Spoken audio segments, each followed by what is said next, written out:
மதம் காட்டும் கடவுள். மேல் மனம்தான் கடவுளர்கள் இருக்கும் பிரதேசம்.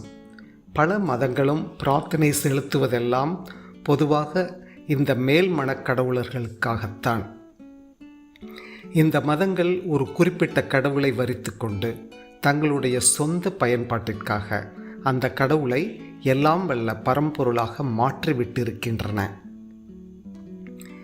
என்னுடைய சொந்த அனுபவத்தை சொல்கிறேன்.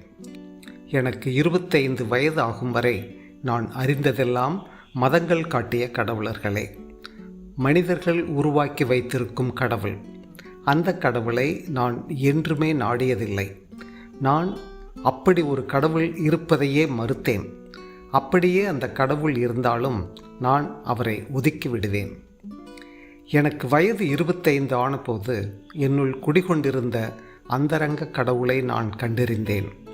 அதே சமயம் மேற்கத்திய மதங்கள் குறிப்பிட்ட கடவுள் பிரதிகூலமான ஒரு பெரும் சக்தி என்பதை கண்டேன்.